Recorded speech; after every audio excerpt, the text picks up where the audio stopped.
Kien ħabib, kollega, iżda aktar minn hekk kien wieħed tal-familja. Għalina kienet ġurnata diffiċli immens.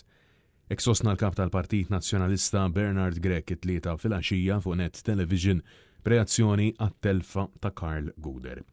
Fi programm totalment dedikat għal memorja ta' Karl, Bernard Grech sostna li din il-familja bla ebda dubju se tħoss in-nuqqas ta' wieħed minnha, tad-dedikazzjoni u l-imħabba tiegħu. Karl seħalli vojt. Seħalli vojt illi bla dubju fej jidħol ix-xogħol nistgħu nibdew nippruvaw nimlewh, però fej jidħol relazzjonijiet personali ma tistax timlih. Fil-fatt illum bħala ħaddiema, bħala uffiċjali, bħala volontira li konna llum id-Dar Ċentrali,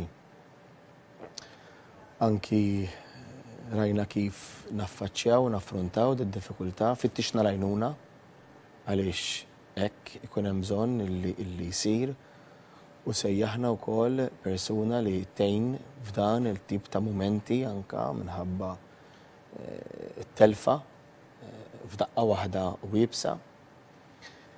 Imma wkoll tlabna flimkien għal Karl, għall familja tiegħu u tlabna għal kull wieħed u waħda minn daw kollha li b'xi mod jew ieħor qed iħossu u għadhom se jħossu it-telfa. Il-Viċi Kap tal-Partit Nazzjonalista l-Eksperiċi Kalaxxon saħa illi l-ħbiberija li kellu ma' Karl se jibqa' jozza tul is-snin. Kellu l-aqwa ħaġa li jgħidlek l-affarijiet eżatt kif iħosshom eżatt kif iduma. Hija ħbiberija li jkun għal ta' żmien timbena hekk matul is-snin u tibqa' ħaġa li toss għal dejjem.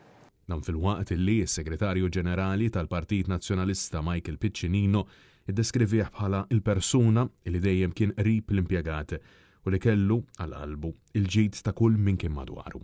Karl jekk kollox jibqa' hawnhekk speċjalment fost l-impjegati tad-Dar Ċentrali magħruf bħala kważi familja ta' kulħadd, jekk kien hawn persuna fil-binja illi kien igawdi r-rispett ta' kull persuna mill-kbir sa' żgħir, mill-kap tal-partit sa' kull impjegat illi hawn fid-Dar Ċentrali kemm min-naħa tal-partit u kemm min-naħa tal-midja, żgur illi kien Karl, illi kien jirnexxielu jġib ir-rispett ta' kull persuna illi hawn hawnhekk. Intant l-eks kap tal-Partit Nazzjonalista u eks-Prim Ministru Lorenz Gonzi spjega illi hu kellu x-xorti li jsegwi lil Karl sa mill-ewwel passi tiegħu fil-ħajja politika. Ejjew niċċelebraw din-memorja ta' Karl fis-suċċessi li huwa għamel fil-karriera tiegħu, però fl-eżempju li dejjem tagħna illi permezz tal-politika tkun ta' servizz għal ġid tal-komunità.